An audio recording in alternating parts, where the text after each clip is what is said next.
Alright, today in the shop, I'm swapping off some tires for the 2008 S8 that's going up for sale. I'm bringing a trailer here shortly. Trying to zero it out, get it 100% ready for the buyer. I want this thing running, driving absolutely perfectly. Get in, turn the key, drive to cross coast. So I have some brand new Continental DSW06 Plus tires on the OEM wheels. Audi specification is 18 pounds of road force. These rears are coming in at about 24 to 26. Typically not too much of an issue on most vehicles. On the Audis it is an issue. You feel the vibration just a little bit. The discerning driver will be able to pick that up. So what I'm going to try to do is swap the tires left to right. Hopefully we get a slightly lower reading on here. So I'm running a Coates 9024E rim clamp. I got nylon booties, nylon duck head on everything. This nylon duck head will be getting swapped out to a steel unit. As long as it's it's when you put it down, the duck head lock in. Well, they didn't do it there, but when you lock it in here, then normally this head actually moves back and up a couple millimeters, giving you that distance from the rim to avoid scratching it. I've already gone ahead and broke down the bead. I'm going to do the back side here just a little bit more.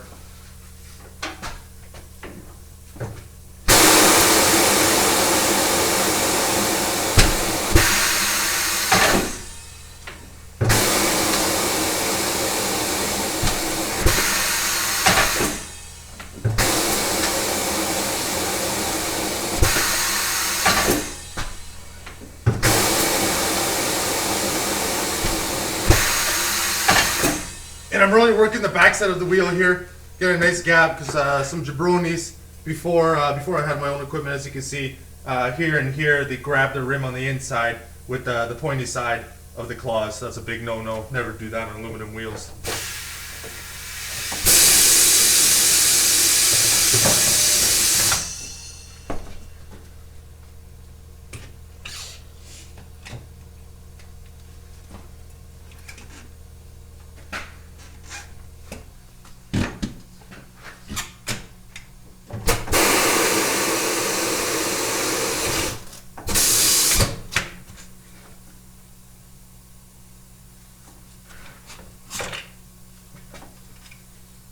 Booty slipped off.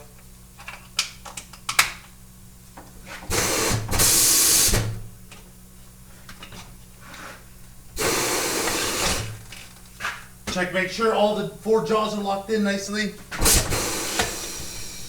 Sat in nice. Drop the duck head. So as you set it down, you can put it in the middle to allow it to drop down slowly.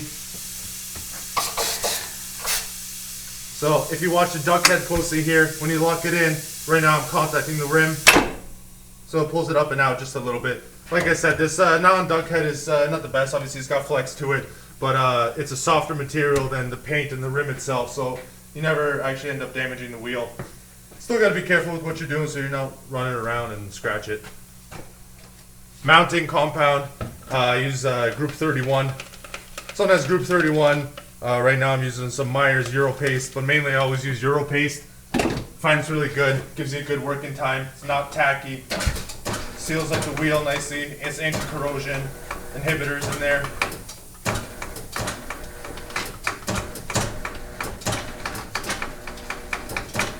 So lube the bead up a little bit before dismounting, just helps the slip off, protect it from rips as well. Line the valve stem up. This one does have TPMS, so you definitely got to be careful with that. 12 o'clock with the duck head. And I'm using a Hunter forged, this crescent type of tire iron. This is fantastic. It does not bend whatsoever, even when doing super stiff run flat wheels tires. These are not them, but when they are, it's quite a workout. You got the Coates nylon booty on there as well. And always want to hold it and protect here so this doesn't fly out and chip the paint. This is where that nylon sock comes in really handy. When the iron drops off to follow the bead itself, then this protects the wheel. Valve stem about 120 degrees past the duck head.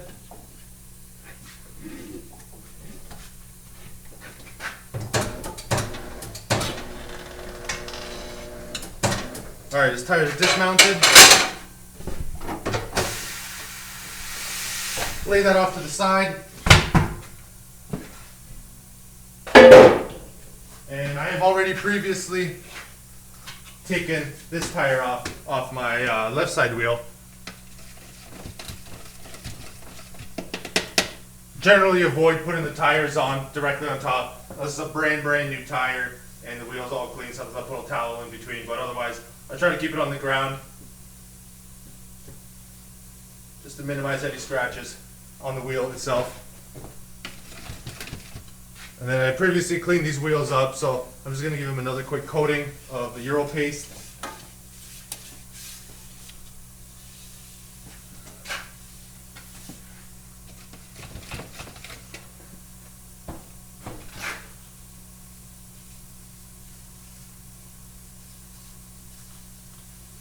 So I find these DWS06 Plus tires have a slightly wider carcass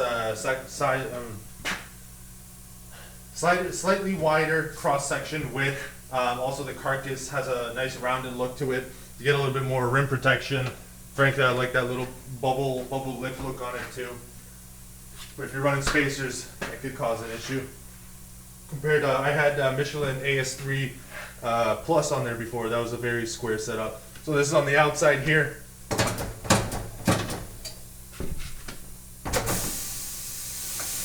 And then for mounting, remove the TPMS or the valve stem 90 degrees past the duck head.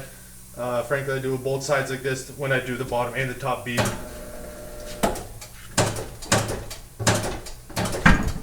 And I'll bring it back again. About 90, 100 degrees or so.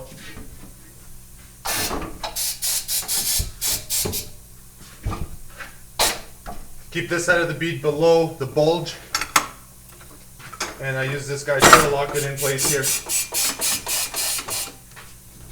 As the wheel goes around, loosen up pressure as necessary.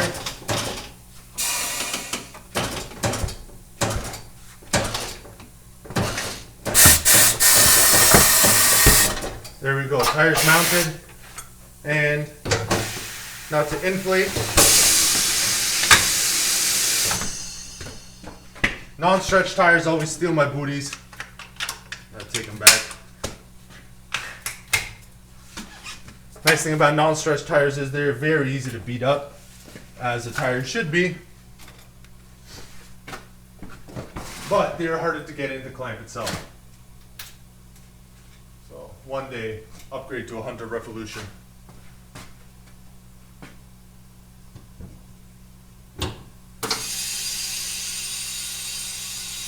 The D3S8 calls for 42 pounds in the front, 40 in the rear. It's about 57 degrees in this garage right now, so I'll take them up to about 41 psi. So for when it, it's about 10 Fahrenheit outside.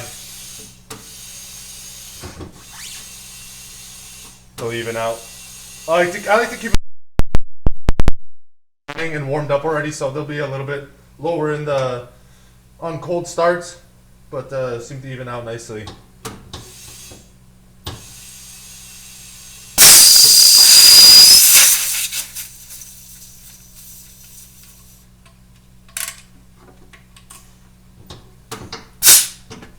There we go.